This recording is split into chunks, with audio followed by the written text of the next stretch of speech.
شروع کرتا ہوں اللہ کے نام سے جو نہایت مہربان اور رحم دل ہے۔ حقیقت سے پردہ کے تمام دیکھنے اور سننے والوں کو السلام علیکم۔ بادشاہوں نے اپنے محلات میں بیگمات کی حیثیت سے کئی عورتوں کو رکھنا شروع کر دیا تھا، مگر باقاعدہ حرم کی بنیاد یا تو ایرانی حکمرانوں نے شروع کی یا بزنطینوں بادشاہوں نے۔ اس کا مطلب یہ تھا کہ وہ تمام عورتیں جن سے بادشاہ کا تعلق ہوتا تھا انہیں سب سے علیحدہ کر کے محلات میں حفاظت سے رکھ دیا جاتا تھا، اور اس کے بعد انہیں اجازت نہیں تھی کہ وہ بادشاہ کی زندگی میں یا اس کے مرنے کے بعد کسی اور سے شادی کریں یا جنسی تعلق رکھیں۔ یہ عورتیں بادشاہ اور حکمران کی عزت و آبرو شان بن جاتی تھیں، اور حرم ان کے لیے ابدی قید تھی۔ چنانچہ ان عورتوں کے لیے علیحدہ محلات بنائے جاتے اور کوشش کی جاتی کہ ان محلات کے اندر ہی اندر تفریحات اور وقت گزاری کے لیے تمام اسباب مہیا کر دیے جائیں، تاکہ انہیں باہر کی دنیا کے بارے میں نہ تو دلچسپی رہے اور نہ خبر۔ محل میں آنے کے بعد ان کا تعلق ماں سوائے بادشاہ کے اور تمام مردوں سے ختم ہو جاتا تھا۔ اگر وہ باہر کی دنیا سے کوئی رابطہ کرنا چاہتی تھی تو اس مقصد کے لیے بعد میں خواجہ سراؤں کا ادارہ وجود میں آیا، جو اس خاص مقصد کے لیے تیار کیے جاتے تھے۔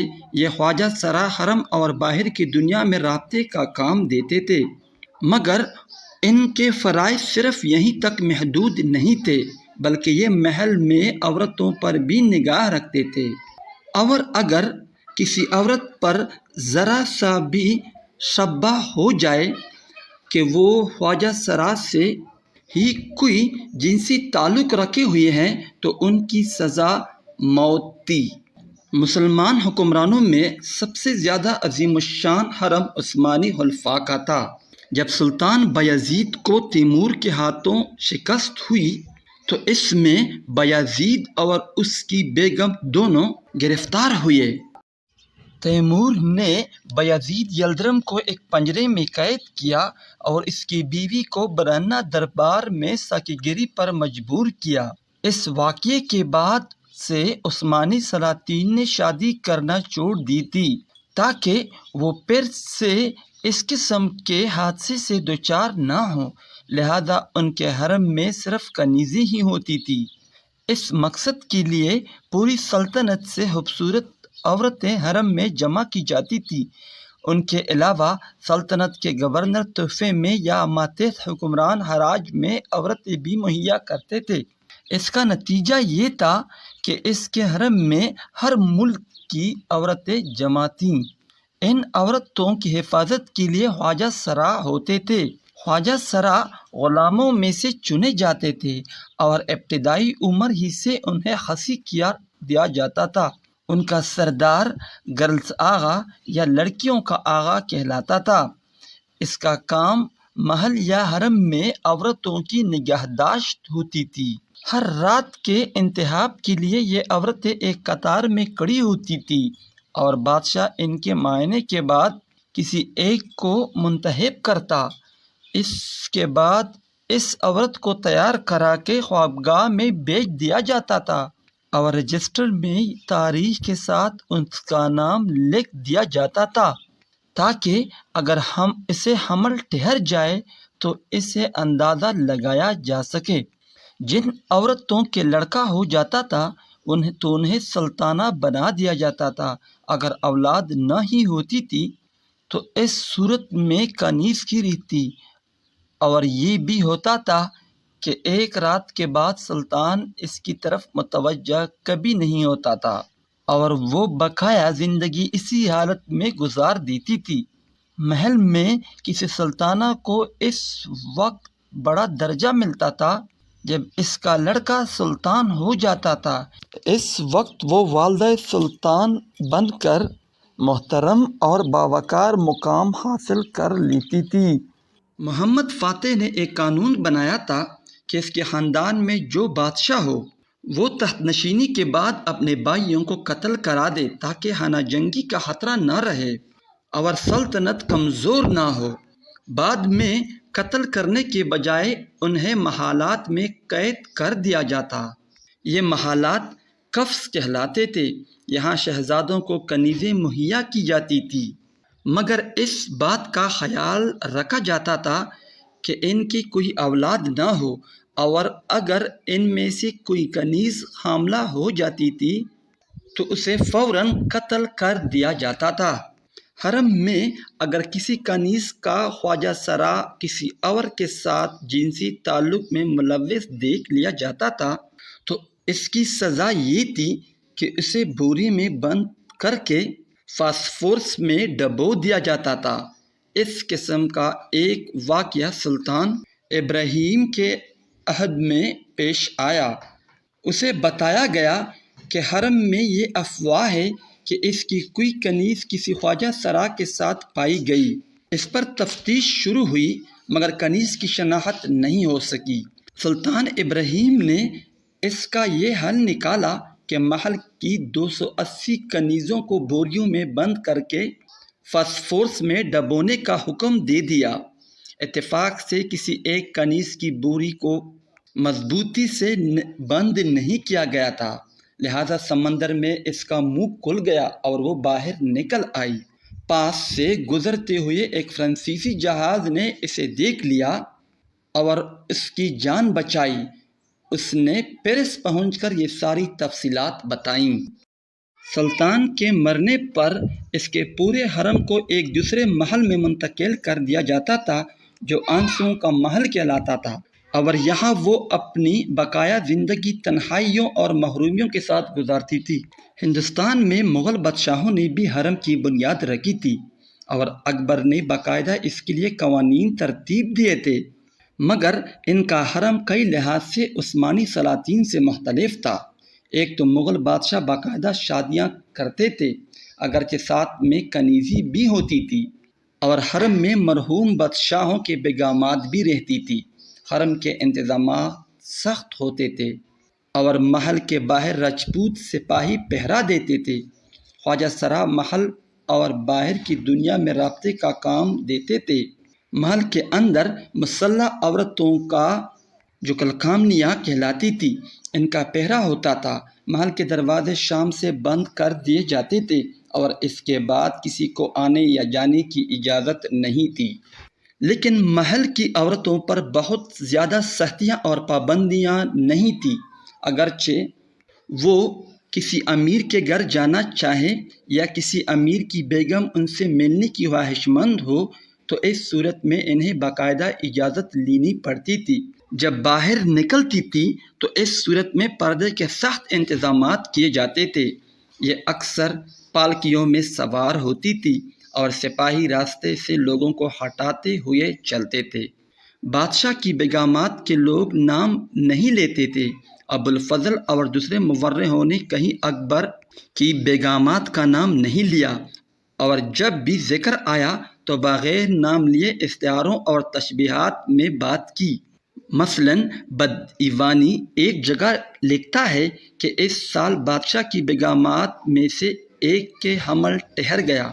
بادشاہ سلیم چشتی کے خانقاہ میں گیا اور بیگم کو وہیں چھوڑ دیا۔ اگرچہ حرم میں کسی دوسرے غیر مرد کو آنے کی اجازت نہیں تھی، مگر اکبر سلیم چشتی سے اس قدر متاثر ہوا کہ انہیں محل کے نجی حصے میں آنے کی اجازت دے دی، جس کی وجہ سے محل کی اور عورتیں بھی ان کی متقد ہو گئیں۔ اس پر بادشاہ کے بیٹوں اور بھتیجوں نے شکایت کی کہ ان کی بیگمات ان پر توجہ نہیں دے رہی ہے، تو بادشاہ نے جواب میں کہا کہ دنیا میں عورتوں کی کمی نہیں، تم اور شادیاں کر لو، اس میں کیا مذائقہ ہے۔ آخری عہد مغلیہ میں حرم میں یہ سختیاں نہیں رہی تھی اور عورتوں کو قدر آزادی تھی کہ وہ تہواروں اور میلوں ٹیلوں میں شرکت کرتی تھیں۔ آخر وقت میں حرم کا نام زنان خانہ ہو گیا تھا۔ اود کے بادشاہ کے زنان خانے کے بارے میں ایک انگریز عورت نے لکھا کہ محل میں عورتیں حفاظت کے لیے ہوتی تھیں، ان کے ہاتھوں میں ڈنڈے ہوتے تھے اور حبشی خواجہ سرا مردانہ لباس میں رہتے تھے۔ مرحوم بادشاہ کی بیگمات سادہ لباس میں بغیر زیورات کے ہوتی تھیں، جبکہ حکمران کی بیگمات قیمتی لباس اور زیورات سے لدی رہتی تھیں، اور ان کے جسم کے ہر عضو کے لیے کوئی نہ کوئی زیور ہوتا تھا۔ لباس بہت بھاری اور پھیلا ہوا ہوتا تھا۔ جب یہ چلتی تھی تو ملازمائیں اسے اٹھا کر ان کے پیچھے پیچھے چلتی تھیں۔ بادشاہ کے علاوہ امراء بھی اپنا اپنا حرم اور زنان خانہ رکھتے تھے، اور جس کے حرم میں جتنی عورتیں ہوتی تھیں اتنی ہی اس کی عزت ہوتی تھی۔ جبکہ کسی اعلیٰ خاندان کی عورت شادی کرتی تھی تو اس کے ساتھ دو کنیزی بھی آتی تھی۔ فینی پارکس نے اود کے حرم کے بارے میں لکھا ہے کہ یہ زنان خانہ گٹھ جوڑ اور سازش کی جگہ ہوتی تھی۔ اگر کسی بیوی کے ہاں لڑکا نہیں ہوتا تھا تو وہ اس بات کا اظہار کرتی تھی کہ جیسے وہ حمل سے ہو، اور نچلی ذات کی عورتیں سے جو حمل سے ہوتی تھیں انہیں بلا کر محل میں رکھتی تھی اور ان میں سے کسی سے بچہ لے کر اسے اپنا ظاہر کرتی تھی۔ اس کے بدلے میں اس کی ماں کو 500 روپے دے دیے جاتے تھے، اور بعض حالات میں افشائے راز کے خوف سے زہر دے کر مار ڈالا جاتا تھا۔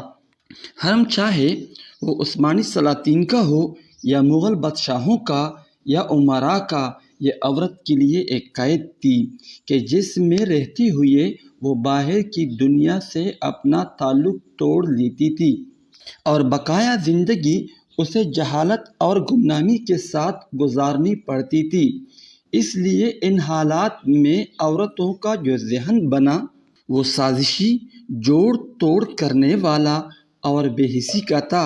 اس لیے بہت کم حالات میں ایسا ہوا کہ کچھ عورتوں نے ذہنی طور پر ترقی کی، کیونکہ پابندیوں کی وجہ سے وہ اپنے جذبات کا اظہار کر ہی نہیں سکتی تھی۔